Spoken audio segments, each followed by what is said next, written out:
Good morning everyone! Today is October 27, 2024, Sunday. Andito ako ngayon sa Songdo Convention sa Incheon, South Korea. Along with other conference participants, pupunta kami ngayon sa Gangwon Island for a field trip. Ayan, makikita natin na meron ding traffic dito sa South Korea papunta ng Gangwon Island. Pagkatapos sa Gangwon Island, mamayang hapon ay pupunta rin daw kami sa factory ng traditional rice wine para i-demo sa amin kung paano ito ginagawa at magkakaroon din daw kami ng hands-on experience kung paano gumawa ng traditional rice wine.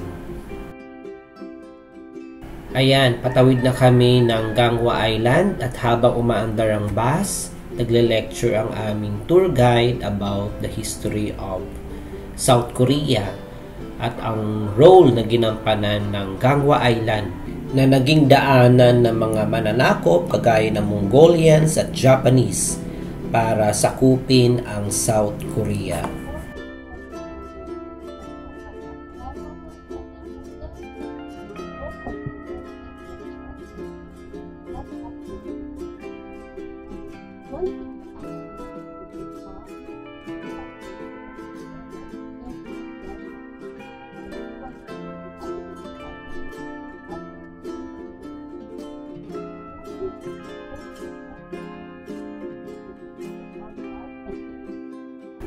Ayan, nakarating na kami dito sa Gangwon Island. Medyo malayo pa ang car park doon sa pinaka pupuntahan namin na bundok.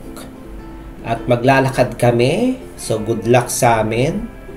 Meron namang restaurant at restroom dito sa ibaba ng bundok.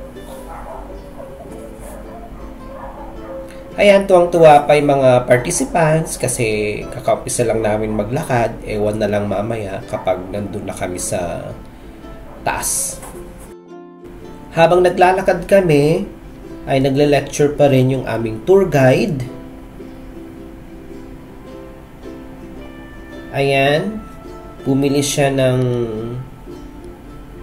cricket delicacy at pinapatikim niya sa mga participants. Inalok niya ako pero sabi ko ayoko. Bibili na lang ako nitong chestnuts. Ang chestnuts ay 4,000 Korean won ang roasted chestnuts sa isang maliit na cup lamang. Medyo mahal pero masarap naman. Ito naman ay sa paanan pa lang to ng bundok. May mga flowers na cute, kaya ako kinuhanan. Yan yung tour guide namin. Naglalakad siya. Yung other participants na una na. At yung iba naman ay nahuhuli dahil medyo steep itong dinadaanan namin. Although, maganda naman tong daan. So, yun pa lang yung papasok nung pinaka-bundok. Parang ito ay naging kampo ng mga sundalo ng South Koreans, especially noong panahon pa ng kanilang monarchy. Ito ay naging kuta ng kanilang tanggulan laban sa mga mananakop. Naalala ko parang merong Korean drama or Korean movie na ang setting ay during Goryeo period na yung kanilang monarch ay nagsabi na sila ay magtatago dito sa Gangwon Island. At dahil Sunday ngayon, family day din daw ng mga locals dito sa South Korea, kaya marami din ang namamasyal dito sa Gangwon Island. Malapit na ang winter season dito sa South Korea, kaya nakita natin yung mga dahon ng ilang puno parang ready na sila mag-shed.